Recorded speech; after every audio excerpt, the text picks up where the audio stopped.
Hi everyone, welcome to we Ahujas. और मैं आज आपसे बात करने वाली हूँ कुछ ऐसी चीज़ों के बारे में जिनके बारे में काश मुझे पहले पता होता। I wish I knew them sooner. सबसे पहले मैं आपसे आज बात करूंगी कि Canada is beautiful but the beginning is tough.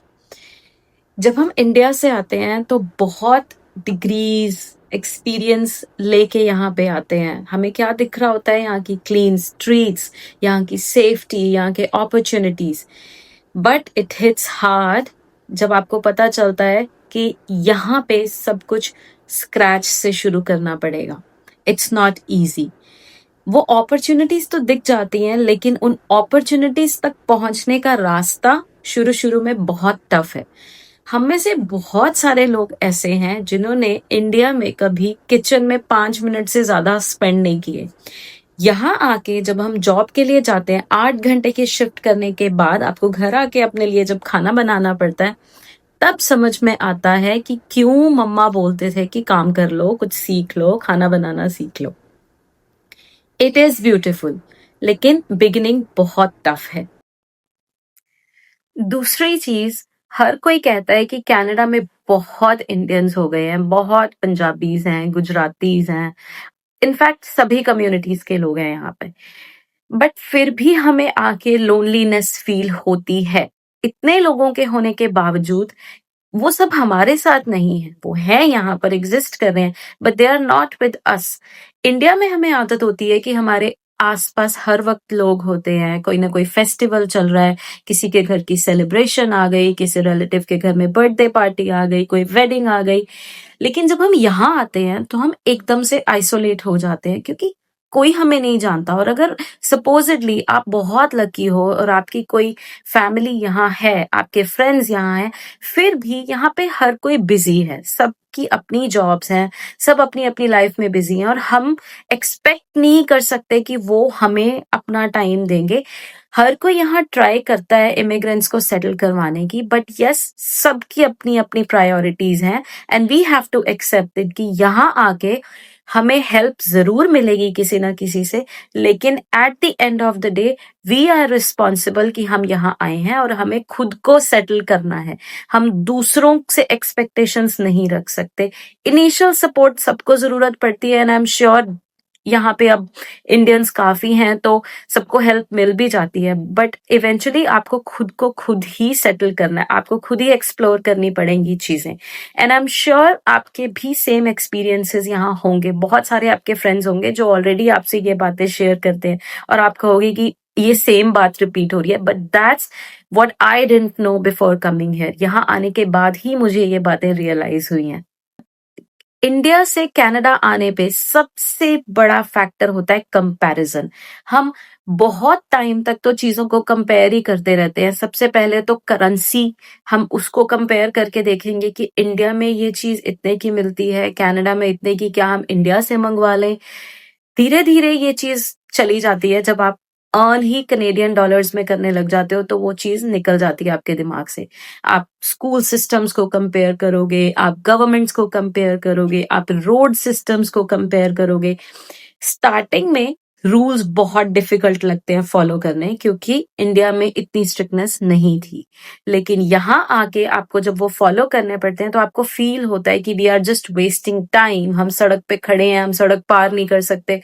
लेकिन धीरे धीरे समझ में आता है कि वो चीजें हमारी बेटरमेंट के लिए हैं। अब जब आप उस सिस्टम में रहोगे 1 साल 6 महीने, तो आपको लगेगा कि this is not actually wasting my time, this is just serving my purpose. ये मुझे हेल्प ही कर रही हैं चीजें, और ये सब कंपैरिजंस आपके दिमाग से निकल जाएंगे। मैं अब आपसे जो बात कर रही हूँ वो बहुत पॉजिटिव बात है, और शायद इस बारे में कोई बात नहीं करता। हाँ, हम अपनी फैमिलीज छोड़ के आते हैं इंडिया से, अपने फ्रेंड्स छोड़ के आते हैं इंडिया से, लेकिन सच बात तो ये है कि यहाँ आके आपकी एक अपनी बहुत क्लोज कम्युनिटी बन जाती है। आपके जैसे बहुत लोग हैं यहाँ पे जिनको फ्रेंड्स की ज़रूरत है, जिनको फैमिली की ज़रूरत है और धीरे-धीरे जो भी आपका सर्कल यहाँ बनेगा, आपके फ्रेंड्स यहाँ बनेंगे, they will become your family. आपकी सब सेलिब्रेशंस उनके साथ होंगी, आप मिल के बैठोगे, उन्हीं के साथ खाना-पीना, सेलिब्रेशंस होना, उनकी खुशियों में खुश होंगे, वो आपकी खुशियों में खुश होंगे और जब आपको सपोर्ट की ज़रूरत होगी, गॉड फॉरबिड ना पड़े किसी को ज़रूरत, तो वो आपकी हेल्प के लिए आपके साथ खड़े होंगे। देन वी अंडरस्टैंड कि हमने खोया तो था बहुत कुछ, बट उसके साथ-साथ हमने पाया भी है, एक अच्छी कम्युनिटी मिली है हमें यहाँ आके। सब कहते हैं हमने कनाडा में आके ग्रो किया, ग्रोथ मिली हमें अपॉर्चुनिटी मिली, बट कोई ये एक्सप्लेन नहीं करता कि वो ग्रोथ एक्चुअली है क्या, क्या डेवलप किया हमने। सबसे बड़ी स्किल जो हम कनाडा आके डेवलप करते हैं वो है to fight with different situations. हमें समझ में आता है कि हमें अलग अलग सिचुएशंस के साथ कैसे डील करना है। इंडिया में हम अपने पेरेंट्स के साथ इतने पैम्पर्ड होते हैं कि हमें कभी मौका ही नहीं दिया जाता दुनिया एक्सप्लोर करने का या प्रॉब्लम से डील करने का। बट जैसे ही हम यहाँ आते हैं एकदम से चीजें चेंज हो जाती हैं और एक्सपेक्ट किया जाता है कि हम सब चीजों से डील कर लेंगे और होता क्या है, हम उनसे डील करते हैं। अगर हम घबरा जाएं तो we can never survive here. हमें अपनी स्ट्रेंथ मेंटेन रखनी पड़ती है, हमें ऑप्शंस देखने पड़ते हैं। आपको घर चाहिए, आपको रेंटिंग ऑप्शंस एक्सप्लोर करने पड़ेंगे, आपको स्कूल चाहिए, आपको कॉलेजेस एक्सप्लोर करने पड़ेंगे, जॉब चाहिए, रेज्यूमेज ड्रॉप करने पड़ेंगे और हर वो चीज करनी पड़ेगी जो यहाँ पे आपको सेटल करा सके। और बिलीव मी, आप ये चीजें बहुत जल्दी सीखते हो जो शायद वहां रह के आप 5 साल में 10 साल में भी नहीं सीख सकोगे। प्रॉब्लम सॉल्विंग एक ऐसी स्किल है जो कनाडा आपको सिखा देता है। और दूसरी चीज है पेशेंस। यहाँ पे हर चीज अपने टाइम से होगी, आपके टाइम से नहीं होगी। जिस चीज ने जितना टाइम लेना है वो लेगी। आपको पेशेंस रखनी पड़ेगी, आपको अपने वीजास के लिए पेशेंस रखनी पड़ेगी, अपने रिजल्ट्स के लिए, अपने असाइनमेंट्स के लिए, अपनी जॉब्स के लिए, हर चीज के लिए पेशेंस इज मस्ट। ये था मेरा एक्सपीरियंस कि काश ये चीजें मुझे पता होती तो मैं थोड़ा प्रिपेयर होके आती। इतना बड़ा शौक मुझे नहीं लगता जब मैं यहाँ आई थी, but I am here to help you with all these questions.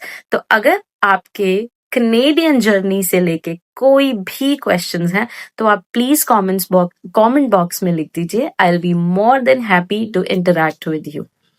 And please subscribe to my channel and follow our Instagram page also.